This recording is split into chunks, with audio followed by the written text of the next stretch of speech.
சரி, விவசாயிகள் அனைவர்களையும் நான் அழைத்ததாக உடனடியாக அழைத்து கொண்டு வா. சரியா சரியா. என்னுடனே ஆஞ்சனை வீடு வீடா வரேன். சரி ஐயா விவசாயிகளே, சுவாமி சொன்னார்கள் வர வேண்டும் ஐயா. சுவாமி ராமசாமி சொன்னார்களா?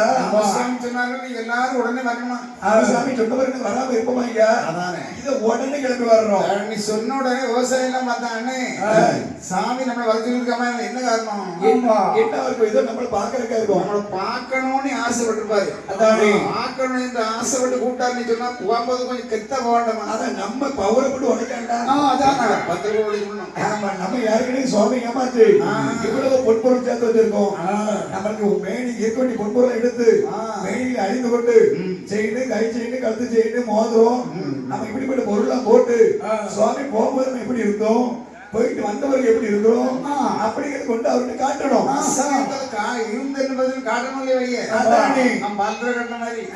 ஒரு வாரத்துக்கு கழிச்சு அடுத்த வாரம் மட்டும் இந்த வாரமே செயின் முதல்ல எடுத்து கையில போட்டுருவான்.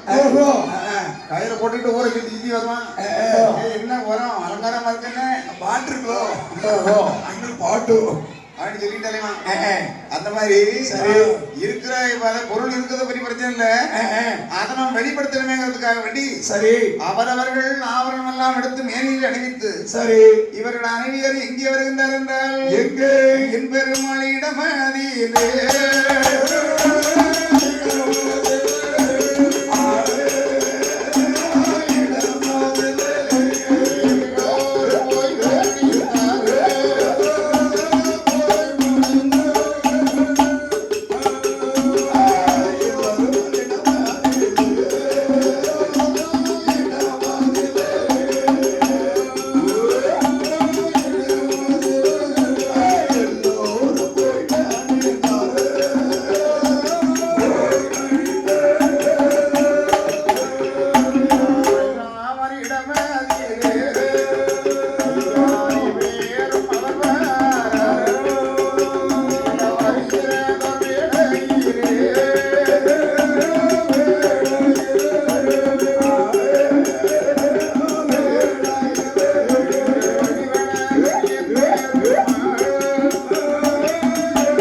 தங்கத்துல செய்து தாரகாட்சி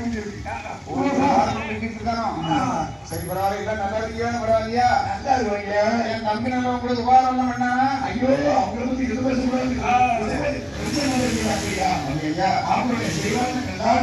சரி பரவாயில்ல. பார்க்கும்போது தெரியுது. ஆனால் ஒன்று, நாங்கள் வரம் போற பிறகு எங்க அப்பா கல்யாணம் பண்ணணும்னு நினைக்க போனார். எங்க அப்பா இருந்தது உனக்கு என்ன கவலை? அரசுடைய அப்பா இருக்கும்போது அழுது அழுது கண்ணீர்லாம் வந்து